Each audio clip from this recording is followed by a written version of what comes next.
Hopefully, you listed the audience, the action verb, the direct object, and the criteria.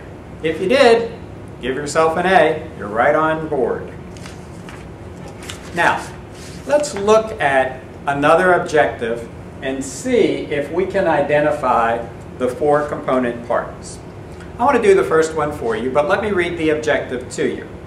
The teacher will place a focus on the board or overhead as the students arrive or change classes or subjects. Let me model the first one for you. I'm going to give you the 4 parts and then I'm going to identify it on the board.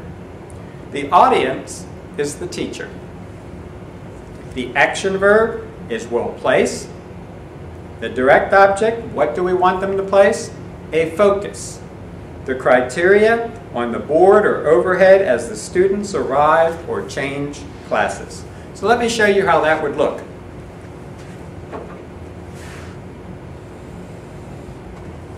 The teacher is the audience.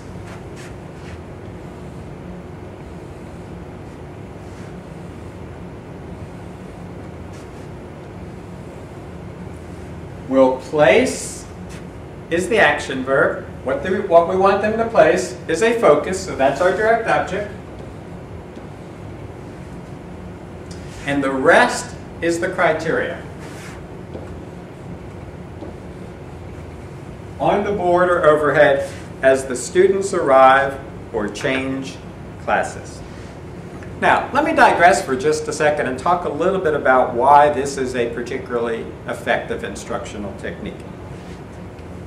One of the advantages of having a focus on the board as the students arrive, change classes, or change subjects is immediately it allows the student to get on task and eliminates any off-task behavior. For instance, at the high school in passing time, some youngsters may arrive in a minute or 2 because their classes are relatively close, and some may not arrive for the full extent of time that's allotted for changing classes.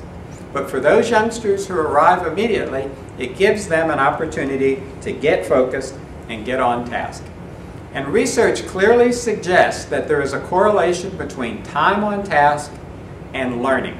If we can increase time on task, then we can increase learning. Let's just say, for instance, that those students at the high school who are in that geometry class are able to add 1 minute of time to their geometry teaching each day. Doesn't sound like very much.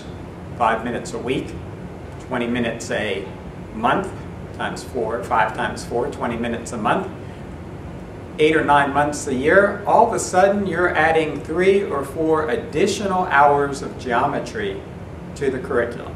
Perhaps it does add up. The other benefit is the benefit for the teacher. While the youngsters are on task and engaged in academics, it gives you a second to transition from second period to third period or from language arts to math. So it gives you a little bit of time to catch your breath and to transition to the next subject. All right, so here's an objective. Take a second, if you have to, turn off your computer and see if you can find the 4 parts of this particular objective. Hopefully, you found the 4 parts. When we talk about the audience, in this case, it's the teacher. The action verb is will call. The direct object, a signal. And the criteria at any time to capture the student's attention. There are the 4 parts of this particular objective. Again, let me digress and talk about the effectiveness of this instructional approach. Each teacher on the campus should have the ability to call a signal where the youngsters will immediately freeze and respond to that teacher.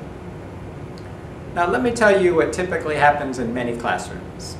Youngsters may be working in small groups or on a project, and the teacher wants to get their attention, and the teacher might say, "Boys and girls, I need your attention." At that modulation, half of the youngsters may stop and actually turn their attention to the teacher. Those are the particularly good kids. But the other half of the kids say, "Oh, he or she is good for at least 2 more calls before I really need to get quiet and pay attention. And so then the teacher shows a little more exasperation and says, boys and girls, I really need your attention. And a few more youngsters settle down. And it's only when the teacher is totally exasperated and says, boys and girls, I really need your attention, that you're actually able to get their attention. But imagine if you could call a signal and the students would immediately freeze and turn their attention to you. With younger youngsters, you may want to use a combination of a verbal signal and a nonverbal signal. Frequently, the signal will be the mascot of the school. So you select the mascot of the school, you call the mascot, show the T, and the students hopefully will freeze and turn their attention to you. Now, to train students to do this, the very first day of school, you want to call your signal 1,000,000 times. The second day, 500,000 times. The third day, 250,000 times. And by the end of the week, you will have modified the student's behavior so that they will respond to you calling a signal. And if that signal is school-wide, that means that any teacher can walk into any classroom, call the signal, and all of the youngsters will respond and get quiet immediately. What a wonderful teaching and management tool if we choose to utilize that on our campus. Now it's time for you to do a little bit of work. I want you to think about your classes today or yesterday or most recently, and I want you to identify and write an objective, an instructional objective. The student will, something that you've taught today or recently.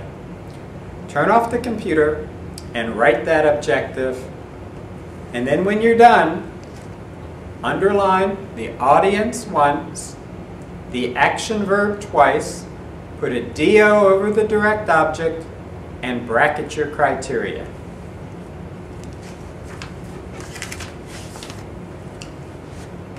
Welcome back.